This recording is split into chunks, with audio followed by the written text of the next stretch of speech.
नमस्कार, मार्केट पंचनामे में आप सभी का स्वागत है। मैं हूं सुमित और हफ्ते का पहला कारोबारी सत्र भारतीय बाजारों में वैसे तो आज रेंज के अंदर ही कामकाज होगा, लेकिन अदरवाइज मार्केट्स के अंदर जो अपमूव आया है उसमें आज ब्रॉडर मार्केट्स के अंदर ज़्यादा खरीदारी थी। मिसाल तौर पे मिड कैप स्मॉल कैप आज ज़्यादा अच्छा आपको दिखाई पड़ेगा। फ्रंट लाइन इंडेक्स आज रेंज के अंदर ही कामकाज कर रहा था। पूरे दिन निफ्टी बैंक एक रेंज में था। बाइंग थी आज पीएसयू बैंकिंग बास्केट में, करीब 1-1.5% के आसपास की तेज़ी वहाँ थी। मिड कैप इंडेक्स करीब 100% ऊपर बंद हुआ। स्मॉल कैप इंडेक्स करीब 1.5% के आसपास की बढ़त में रहा। फ्रंट लाइन निफ्टी वही रेंज को पकड़ के रखा उसने, करीब 24,500 लोअर एंड पे 24,500 600 अपर एंड में मान लीजिए, इसी छोटी सी दायरे के अंदर घूमता रहा। Mid cap flat to positive रहा, लेकिन आज बाइंग थी मेटल में, हिंडाल्को, टाटा स्टील, यहाँ पर अच्छी खरीदारी थी। एनबीएफसी में श्रीराम फाइनेंस जैसे शेयर तेजी में थे। प्रॉफिट टेकिंग एम में वो थार की लॉन्च पे फ्राइडे को चला और आज 3% नीचे। लाइकवाइज थोड़ी बहुत बिकवाली बजाज ऑटो में देखने को मिली, तो ऑटो आज थोड़ा सा बैकफुट पर था। खरीदारी आईटी में थी, जिसमें से टीसीएस अपने ऑल टाइम हाई पे पहुंचा। रादर टाटा ग्रुप की मार्केट कैप भी 33 लाख करोड़ पहुंच गई, माफ़ कीजिएगा। जो ओवरऑल ग्रुप की मार्केट कैप है वो करीब 35 लाख करोड़ के आसपास की ऑल टाइम हाई है, 33 लाख करोड़ पे पहुंच गया। ऑब्वियसली क्योंकि टाटा टीसीएस की सबसे बड़ी वेटेज है, तो आज वहाँ 4500 का जो दाम अनुमानित था वो पहुँचता हुआ दिखाई पड़ा। इसके अलावा आज ट्रेंट में नया ऑल टाइम हाई हिट हुआ, वहाँ पर भी अच्छी तेज़ी देखने को मिली। वोल्टास आज अपने नए ऑल टाइम हाई पे पहुँचता हुआ दिखाई पड़ा। यहाँ पर 3 टाटा ग्रुप की कंपनियाँ जिन्होंने अपने आज ऑल टाइम हाई हिट किया। इसके अलावा अच्छी बाइंग आज टेक्सटाइल में थी, थोड़ी बहुत आपको दिखाई पड़ेगी पीएसयू बैंकिंग बास्केट में 1.5% के आसपास की खरीदारी वहाँ थी। बाकी बहुत हद तक स्पेसिफिक था, रिन्यूएबल एनर्जी स्पेस में खरीदारी थी, थोड़ी बहुत मिड कैप आईटी में खरीदारी थी, बिरला सॉफ्ट एंड ऑल में। पीएसयू इंडेक्स में खरीदारी थी। जितने स्टार्टअप्स हैं लाइक पेटीएम, जोमेटो, ओला इलेक्ट्रिक, मतलब 5 दिन में पैसा डबल, ऐसी सिचुएशन है वहाँ पर। ऐसी खरीदारी देखने को मिल रही थी। और बाकी ऑटो और बैंकिंग में थोड़ा बहुत दबाव था, प्राइवेट बैंक्स में बेसिकली दबाव था, पीएसयू बैंक में खरीदारी थी। सो ऐसे करके मार्केट आज कामकाज करता हुआ दिखाई पड़ा, लेकिन अच्छा सेशन, जबकि मार्केट ने आज तेज़ी दिखाई, बढ़त ही जारी रखी। बाजार के लिए आगे ट्रिगर अभी तो ऐसा कोई बड़े ट्रिगर है नहीं। देखते हैं गोइंग फॉरवर्ड क्या क्या नंबर्स आते हैं, फेस्टिवल है, मानसून है, ये सब चीज़ तो रहेंगी लैगार्ड के तौर पे। लेकिन नियर टर्म जो खबरें आती रहती है, पीएसयू बैंकिंग में आज एफएम की मीट थी, रिव्यू मीटिंग, उससे पहले खरीदारी आ गई। ऐसे करके इवेंट टू इवेंट चल रहे हैं। अकॉर्डिंगली मार्केट यहाँ पे रीड कर रहा है, आप उसको फॉलो अप कर सकते हैं। चलिए अब सवाल जवाब का सिलसिला शुरू कर लेते हैं और बातचीत कर लेते हैं कुछ सवालों को लेकर जो कि अलग अलग माध्यमों से आते हुए दिखाई पड़ रहे हैं। सुमित सर नमस्कार, सीएट और जेके टायर कौन सा शेयर लेना चाहिए? अनिल जी देखो, दोनों ही कंपनियां बेटर है वैसे तो अभी की सिचुएशन में। मतलब मैं नंबर पढ़ रहा था, 10,000 करोड़ रुपए के आसपास सीएट की मार्केट कैप है और रफली 12,000 करोड़ रुपए के आसपास की सेल्स करते हैं। लाइकवाइज जेके टायर में करीब 10,000 करोड़ रुपए के आसपास की मार्केट कैप है और 14,000 करोड़ की सेल्स करते हैं। और 14 के मल्टीपल पे है शायद जेके टायर और 18 के मल्टीपल पे है शायद सीएट। सो ज़्यादा सस्ता जेके टायर है ऑब्वियसली, और ज़्यादा बेटर पोजीशन ही वही है। But CEAT is into 4 wheeler, JK 4 से ज़्यादा 2 व्हीलर में डोमिनेंट है। एक अगर आप लोग सोच रहे हैं सीएट और जेके के बीच में एमआरएफ को भी घुसा लें, तो एमआरएफ का नंबर ऐसा है कि 50,000 करोड़ रुपए की मार्केट कैप है और 25,000 करोड़ रुपए की सेल्स है, यानी उसकी मार्केट कैप का आधा सेल करता है एमआरएफ, जबकि सीएट अपनी सेल्स के बराबर, मतलब मार्केट कैप से ज़्यादा सेल करता है। And JK tyre market cap से 50% ज़्यादा सेल या 40% ज़्यादा सेल करता है। सो सिचुएशन वाइज ज़्यादा बेटर जेके है, बट अगेन आप मीडियम टर्म के लिए जेके में जा सकते हो, लॉन्गर ड्यूरेशन ऑफ टाइम के लिए CEAT is better. So equity क्योंकि छोटी ज़्यादा शायद सीएट की है, 4 करोड़ शेयर हैं, 2 करोड़ प्रमोटर के पास हैं, बचे हुए शेयर बाजार में घूम रहे हैं। सो अभी के लिए हाँ, जेके भी अच्छा है, सीएट भी अच्छा है। मीडियम टर्म के लिए जेके, अदरवाइज लॉन्ग टर्म के लिए सीएट। आप दोनों में से जो भी आपको सही लगे आप उसके हिसाब से देख सकते हो। Sir what is your view on Adani power for long term perspective, it's growth and future plan will be worth accumulating? Shekhar साहब, है तो एक्यूमुलेशन लायक, मतलब इसका अगर आप पहले का हिस्सा देखोगे तो आपको लगेगा ही कि बहुत भाग चुका है शेयर, लेकिन अगर आप नियर टर्म में देखोगे तो वैल्यू तो है ही। इस ग्रुप की जो सबसे वैल्यूएबल कंपनी है वो अदानी पावर ही है। सबसे बड़ा कैश फ्लो है अदानी पोर्ट में, सबसे ज़्यादा वैल्यूएबल अदानी पावर, सबसे महंगे में आएगा तो Adani energy, Adani green, Adani total, ये सबसे महंगे हैं। सो ये पूरी ग्रुप की दिशा दशा है। ये केपेक्स भी अच्छा है और प्लस ये लोग नया एक्विजिशन भी कर ही रहे हैं। कुछ बाजार में खबरें भी चल रही हैं कि रिलायंस पावर है, कुछ प्रोडक्ट खरीद सकते हैं ये लोग। सो ये सब न्यूज़ बज़ है, लेकिन वैसे भी कंपनी अच्छी है। आप you can hold it, you can accumulate it, लेकिन ऐसा मत करिए कि सारा का सारा निवेश इसी में डाल दीजिए या सारा का सारा पैसा एक ही कंपनी में, एक ही ग्रुप में डाल के बैठे हैं, ऐसा मत करिएगा। But it is worth holding at least. Okay, इसके अलावा सर मैं सीजी पावर का शेयर खरीदना चाहता हूँ, तो क्या वो फ्यूचर लॉन्ग होल्ड है रहेगा? देखो अनु सर, सीजी पावर को देखते हुए 20 टाइम्स तो ये बढ़ चुका है और ज़्यादा ही शायद। लेकिन अब क्या ही बोलूँ, मतलब जब जिस शेयर को आप 13 रुपये से देख रहे हो, आज 800 रुपये, 780 रुपये, 750 रुपये पे देख रहे हो, तो आउटराइटली तो मैं खरीदारी की राय नहीं दे सकता क्योंकि वो कॉन्शियसली अलाउ नहीं करेगा। लेकिन इतना कह सकता हूँ कि हाँ, it is a good stock to hold and accumulate for a longer duration of time. आपको कहीं नीचे मिल जाए, कोई फॉल मिल जाए तो आप ऐड करिए। और आपके माध्यम से मैं सबको यही बात बोलूँगा कि जिनको भी लग रहा है ना कि मैं इसे करना चाहता हूँ, वो चाहत कभी ख़त्म नहीं होती बाज़ार में, क्योंकि वो या तो चल जाएगा या गिर जाएगा। चल जाएगा तो आपको लगेगा अब तो भाग गया, गिर जाएगा तो आपको लगेगा कि और नीचे आएगा। तो ये चाहत कभी ख़त्म नहीं होती। जो शेयर खरीदना है वो शेयर खरीदना है, उसके बाद अब तय करोगे कि इसको और एक्यूमुलेट करना है कि नहीं एक्यूमुलेट करना है, अगर आप लॉन्ग टर्म इन्वेस्टर हो ऑब्वियसली तब। क्योंकि मुझे आज भी याद है जब वो 3500, 3800, 3600, 2000, 2800, 2900 टीसीएस घूम रहा था, तब भी लोगों को लगता था और नीचे आएगा और लेंगे, तब लेंगे। कुछ लोगों को लगता था कि नहीं अब 3500 आ गया, अब नहीं लेंगे, 400-600 रुपये भाग चुका है। आज आपके सामने 4500 रुपये। लाइकवाइज ट्रेंड भी इवन लाइकवाइज वोल्टास भी 800 रुपये घूमता था, कोई लेने को तैयार नहीं था। 1300 पर सबको लगा कि 500 रुपये महंगा हो गया, अब क्या लेना, आज 1600 है। So if you have a trust over a business, आपको लगता है कंपनी अच्छी है और मुझे इसमें पैसा डालना चाहिए, तो डालना चाहिए। फिर उसमें भाव के ऊपर क्यों जान लगा रहे हो आप लोग, क्योंकि अगर अच्छा कारोबार है तो भाव तो उसे आज नहीं तो कल एडजस्ट कर ही लेगा। नीचे मिल जाएगा तो और ऐड कर लोगे आप लोग। अब एग्जाम्पल के तौर पे है कि अगर टीसीएस है या रिलायंस है या एचडीएफसी बैंक है, ये अगर नीचे आ जाएंगे तो इनमें क्वालिटी तो ख़राब नहीं हो जाएगी ना, इनके भाव में ही प्रॉब्लम आएगा। जिनको भी लगता है कि यार डिपॉजिट ग्रोथ नहीं है, एचडीएफसी बैंक नहीं चलेगा, कुछ सालों बाद वो कोई नया कोई तरीका ढूंढ ही लेंगे। उनको बैंक चलाना आता है, हमसे बेहतर आता है, अपने आप चला लेंगे जैसे भी चलाना उनको, इतने सालों से भी चला ही रहे ना। सो विद टाइम अगर आपको एक्यूमुलेट करना है तो आप इंतज़ार मत करा करिए। किसी भी अच्छे शेयर को अगर आपको लेना चाहते हैं, थोड़ा ही लीजिए, लेकिन एटलीस्ट खरीदारी शुरू कर दिया करिए। सर राखी के पावन पर्व पे हाँ मैं भूल गया, सॉरी, आप सभी को राखी की शुभकामनाएं, माफ़ी उसके लिए, बहुत बहुत शुक्रिया शेख साहब। अच्छा, एपीएल अपोलो 250 शेयर हैं 1445 रुपये के भाव पे। मोमेंटम के लिए आप चेज़ कर सकते हो। वैसे ये कंपनी बहुत अच्छी है for a longer duration of time, बहुत अच्छी कंपनी है। मतलब ये एस्ट्रल बहुत अच्छी कंपनी है, बट द प्रॉब्लम इज़ कि ऑलरेडी बहुत ज़्यादा चला हुआ है। सो थोड़ा कूल ऑफ होगा, थोड़ा समय बिताएगा, उसके बाद चलना शुरू होगा for longer duration of time. लेकिन मीडियम टर्म आप कोई रेंज देख लो, उसकी रेंज के हिसाब से आप काम कर लो, ज़्यादा बेटर है। लेकिन लंबी अवधि के लिए जिनके पास भी है वो बने रहें, उनमें कोई दिक्कत नहीं है। कहीं अच्छे खासे फॉल में नीचे मिल जाए तो आप इसमें फिर ऐड कर सकते हो अपनी पोजीशंस को। ओके जी, आगे बढ़ते हैं। और sir any update on exact retail holding in percentage in Indegene? Ali साहब देखो, अभी तक शेयर होल्डिंग पैटर्न देखा नहीं मैंने। जो लास्ट देखा था वो 99% बोल रहे थे कि प्रमोटर ग्रुप के पब्लिक ग्रुप के पास है और 0% शायद प्रमोटर ग्रुप के पास है। ऐसा कुछ लास्ट होल्डिंग में मैंने चेक किया था, तब वो आईपीओ आया ही आया था।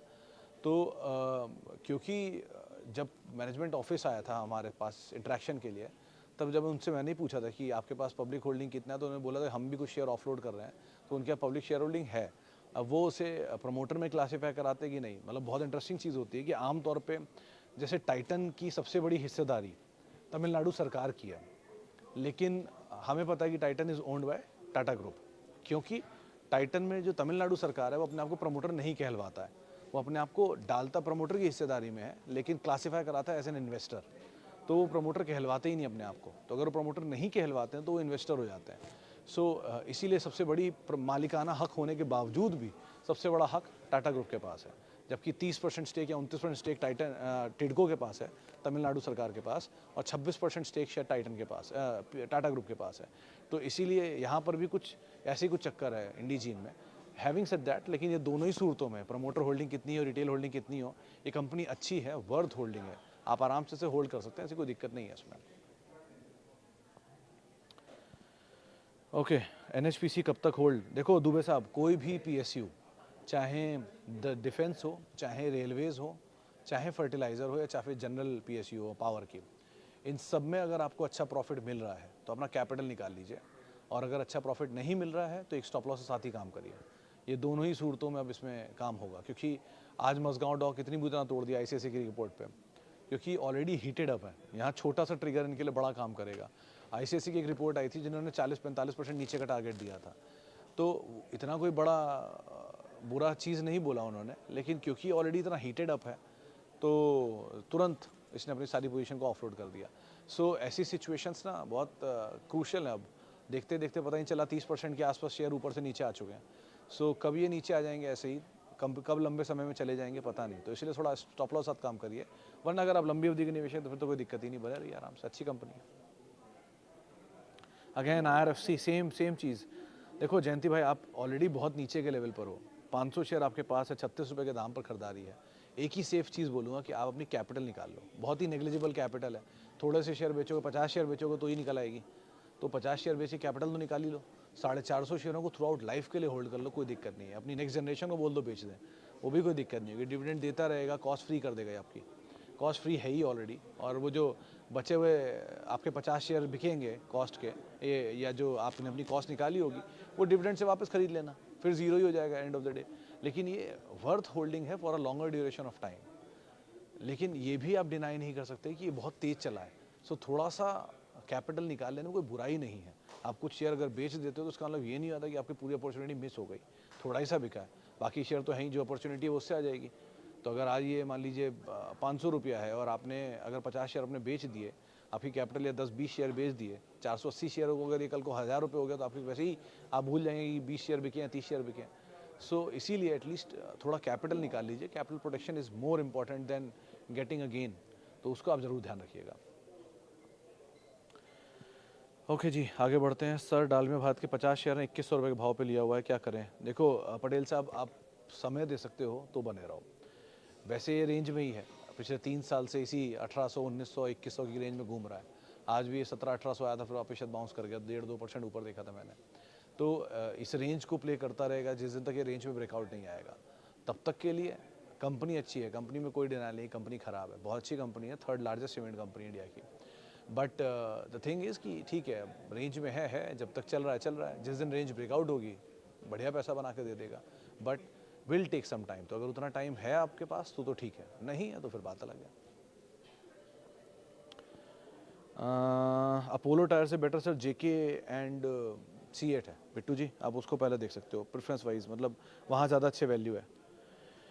Okay, Federal Mogul India, please share view on very long term. Hold कर सकते हो सचिन जी, दो ये वैल्यूएशन वाइज महंगा है थोड़ा सा, लेकिन इक्विटी फ्लोट छोटा है तो यहाँ पे वैल्यू इतनी मैटर रखती नहीं है, क्योंकि MNC स्टॉक है, वैल्यूएशन वैसे ही महंगे होते हैं इनके। प्लस दूसरी चीज़, फ्लोट ही नहीं है मार्केट में, जहाँ फ्लोट नहीं है वहाँ क्या ही वैल्यू। अब MRF कोई भी वैल्यू दे दो क्या ही पता चल रहा है कि 44 लाख शेयरों में कितना ही शेयर ले लेगा पब्लिक। सो इसीलिए आप आराम से बने रहो, ऐसी कोई दिक्कत नहीं है। नीचे कहीं मिल जाए आराम से आप ऐड भी कर सकते हो उसमें, अच्छी कंपनी वैसे। आज़ाद इंजीनियरिंग 1850। आर्यन सर, वैसे कंपनी अच्छी है बट वैल्यूएशन वाइज थोड़ी महंगी है। आप समझो शायद 200-250 करोड़ रुपये क्वार्टरली रेवेन्यू है इनका, 1000 करोड़ रुपए के आसपास शायद एनुअल रेवेन्यू है, मतलब मोटा मोटा इतना ही है, मेरे को याद नहीं एग्जैक्ट नंबर, लेकिन इसी तरह के नंबर है। और उसके सामने प्रॉफिटेबिलिटी का नंबर बहुत मिनिस्क्यूल है, 60-70 करोड़ की शायद प्रॉफिटेबिलिटी एक क्वार्टर की है, और 250 करोड़ रुपए के सामने आपका इतना बड़ा शेयर का दाम दिखता है। सो है तो महंगा वैल्यूएशन वाइज, क्योंकि चला बहुत तेज़ है और बहुत कम समय में है। तो कहीं नीचे मिल जाए तो आप आराम से होल्ड कर सकते हो या ऐड कर सकते हो, बट अभी के लिए क्योंकि वो रोल्स रॉयस के ऑर्डर के बीच में शेयर चला और बहुत अनाप शनाप तेज़ी आई थी उसके बाद, तो थोड़ा कूल ऑफ हो जाए तो ज़्यादा बेटर है। लेकिन अगर आप टाइम दे सकते हो तो होल्ड कर सकते हो, ऐसी कंपनी ख़राब नहीं है, बट थोड़ा महंगा हो गया वैल्यूएशन, वो सस्ता हो जाए ज़्यादा बेटर है। ओके, हिंदुस्तान जिंक में एंट्री करना सही है? देखो बबलू सर, कल ही मैं किसी एक इन्वेस्टर से बात कर रहा था, तो मेरे हिसाब से तो मुझे लग रहा सही है, क्योंकि एक OFS का दाम नीचे है, मतलब OFS का दिया दाम और फिर प्लस ग्रीन शू ऑप्शन भी एग्जीक्यूट कर दिया, 4% आज भी टूटा हुआ था, प्लस लार्जेस्ट सिल्वर का प्लेयर है इंडिया का, सिल्वर के दाम इंटरनेशनल मार्केट में भाग रहे हैं। सो रियलाइजेशन अगर बेटर होने की स्थिति आती है तो यहाँ पर चलना तो चाहिए इसे। सो अगर आप बाय करना चाह रहे हो तो ये अच्छा दाम है, 4-5% डिस्काउंट पे मिल रहा है आपको कोई शेयर, और कैश काऊ है, अच्छा डिविडेंड पेइंग कैपेसिटी है कंपनी की, बने रह सकते हो। ठीक है, वो थोड़ा ओवरहैंग है OFS का, OFS का ओवरहैंग खत्म हो जाए फिर आप आराम से इसमें चलता हुआ भी देख सकते हो, लेकिन अच्छा एक्यूमुलेशन जोन है, अगर आप जाना चाह रहे हो तो ये बढ़िया दाम है इसका लेने का। Hindustan Zinc, Hindalco, both are very good companies otherwise. Okay, आगे बढ़ते हैं और चलो जी, Sumit sir, hope you are well. I am perfectly fine sir. Sir सीजिल इंडिया लिमिटेड में बाय कर सकते हैं लॉन्ग टर्म के लिए अभी? नीरज सर, ये तो अभी रीसेंट लिस्टेड कंपनी है मेरे ख्याल से। सो कोई भी रीसेंट लिस्टेड कंपनी, बीट ओला इलेक्ट्रिक, एक ही राय है कि जब तक उसके क्वार्टरली नंबर ना आए उसमें मत जाइए। सर ये बात ध्यान रखिएगा, बाज़ार 2 दिन, 4 दिन, 5 दिन, 10 दिन का बाज़ार नहीं होता। बाज़ार इज़ फॉर इटर्निटी, वो चलता ही रहेगा। हम चले जाएंगे, वो रहेगा। सो अगर आज कोई शेयर डबल ट्रिपल हो गया तो कोई फोमो नहीं है कि ये दूसरा शेयर मुझे नहीं मिलेगा, ये नहीं मिलेगा कुछ और मिल जाएगा, कुछ और नहीं मिलेगा कुछ और मिल जाएगा। 7200 कंपनियां हैं, आपको सिर्फ एक ही चाहिए ऐसी कंपनी जो मल्टीप्लायर बन जाए आपके लिए। सो बहुत सारे नाम लार्ज कैप में बन ही रहे हैं ना धीरे धीरे, तो ये भी बन जाएंगे। बट ऐसी कंपनी में क्यों जल्दबाजी मचानी जहाँ पर अभी ना नंबर क्लियर है, ना प्रमोटर ओनरशिप क्लियर है, क्या होगा आईपीओ के बाद ये सिचुएशन क्लियर है, ना मैनेजमेंट को आपने कभी सुना है।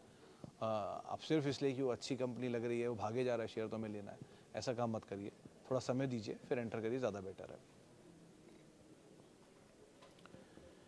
ओके, हिंदुस्तान जिंक अप्लाई किया, ठीक है। कंटेनर का ऑर्डर दोनों ठीक है सर, बाय कर सकते हो कंटेनर कॉप भी और हिंदुस्तान जिंक भी। Okay sir, hope you are doing well. Please share review on Hindustan Zinc and Vadilal. Hindustan Zinc पे तो मटेरियल पांडे जी मैं बात कर ही चुका हूँ कि आप मतलब it's a good zone to get into. थोड़ा हो सकता है नीचे और डाउन साइड भी दिख जाए, लेकिन ठीक है, ऐसा कोई बहुत रिस्क नहीं है क्योंकि पीछे डिविडेंड देती रहती है कंपनी, तो ये नहीं तो डिविडेंड से बच जाओगे आप। और अदरवाइज भी सिल्वर के प्राइसेस तेज़ी में है, अगर सिल्वर प्राइसेस चलते हैं तो ये लार्जेस्ट सप्लायर है इंडिया की, 93% सिल्वर इनके पास ही है। सो चलना तो इन्हें भी चाहिए फिर आइडियली। लेट्स सी कैसा काम होता है, लेकिन जो ब्रेकआउट आ रहा है सिल्वर के प्राइसेस में कमोडिटी मार्केट्स में, वो इनके लिए बेनिफिशियरी होना चाहिए। सो अटकलें हैं खाली ये सब, बाकी देखते हैं क्या होता है, लेकिन अदरवाइज गो फॉर इट, ऐसा कोई दिक्कत नहीं है, बस थोड़ा थोड़ा एक्यूमुलेट करना आप लोग। ओके जी, आगे बढ़ते हैं। नमस्ते sir, Reliance industries, NHPC, SBI, HDFC bank, Bob में क्या करना चाहिए? होल्ड करना चाहिए सबको, सब के सब लॉन्ग टर्म वाले शेयर हैं। एनएचपीसी एंड बीओबी में अगर आप शॉर्ट टर्म में घुसे हो तो इनका स्टॉप लॉस लेके चलना, लेकिन बाकी सब ऊबर लॉन्ग टर्म है, आराम आराम से आप लॉन्ग टर्म के हिसाब से बने रह सकते हो, ऐसी कोई दिक्कत नहीं है इनमें। Okay, Birlasoft and IndusInd bank PSP project और ऐड किया है। Birlasoft is good to go, IndusInd might take some time and PSP is for momentum. तो आप इनको ऐसे देखिएगा लॉन्गर ड्यूरेशन ऑफ टाइम के लिए। मतलब बिरला सॉफ्ट वैसे तो बहुत भागा है, लेकिन हालिया फॉल के बाद ठीक हो गया थोड़ा सा। सो मीडियम टर्म के लिए बिरला सॉफ्ट ठीक है। इंडसइंड बैंक बहुत टाइम से चला नहीं है, सो अगर चला तो रेंज तोड़ेगा तो चलेगा, एचडीएफसी बैंक की तरह, कोटक की तरह। और तीसरा इस PSP is all mid momentum, तो उसको आप उस हिसाब से चेज़ करिएगा। कोई भी इंफ्रा कंपनी में अगर आप पैसा डाल भी रहे हो तो इसका ध्यान रखना कि इंफ्रा में यूजुअली अब तक की हिस्ट्री में पैसा ऐसे ही बना है कि वो मोमेंटम नहीं बना के दिया है, बहुत लॉन्गर ड्यूरेशन ऑफ टाइम में वहाँ पैसा जाता ही है इधर। सो ज़रा इसलिए बहुत ध्यान संभल कर अकॉर्डिंगली आप लोग काम करना, स्टॉप लॉस थोड़ा लेके चलना, बाजार ऐसे ही है, हीटेड अप है, उसका भी ज़रा ध्यान रखना आप लोग। नेटको फार्मा में इन्वेस्ट करना चाहिए क्या? मेरे ख्याल से करना चाहिए राजेश जी, क्योंकि वैल्यू अच्छी है, 14-15 के मल्टीपल पे स्टॉक अभी कामकाज कर रहा है। मतलब चॉइस तो आपकी होगी कि आप खरीदारी करो या ना करो, वो आपकी इच्छा है, लेकिन हाँ वैल्यू वाइज ये कंपनी ठीक है। एटलीस्ट बाकी फार्मा कंपनियों में सबसे सस्ते वैल्यू पर अगर कोई कंपनी काम कर रही है तो नेटको है। 1600 के आसपास का है ये, 1400 1450 लास्ट देखा था मैंने। ठीक कंपनी है, नंबर भी अच्छे थे लास्ट क्वार्टर के, सो आप देखना चाहो देख सकते हो, but otherwise value wise at least ये एल्केम रेड्डी, ये 3 नाम सबसे सस्ते हैं इस समय फार्मा में, इनको आप अदरवाइज देख सकते हो। बाकी महंगी साइड पे हैं, डीवीस है, बायोकॉन है, थोड़े महंगे साइड पर हैं, इनको आप वैसे देखो। चलिए फिलहाल अब इतने सवालों को शामिल करूंगा, माफ़ी उन सभी लोगों से इनसे बातचीत नहीं हो पाई। बहुत बहुत शुक्रिया उन सभी लोगों का जिन्होंने सवाल पूछा। आप लोगों से अब मुलाकात होगी 5:30 बजे अभी फिर, और आप मेरे साथ जुड़ सकते हैं @सुमित रिसर्च, मेरा ट्विटर हैंडल है, सोशल मीडिया हैंडल है। किसी भी निवेश से पहले अपने वित्तीय सलाहकार की राय आप लोग ज़रूर लें, और CNBC आवाज़ के यूट्यूब, फेसबुक, इंस्टा पेजेस पे आप मेरे साथ जुड़ सकते हैं। फिलहाल के लिए इतना ही, नमस्कार।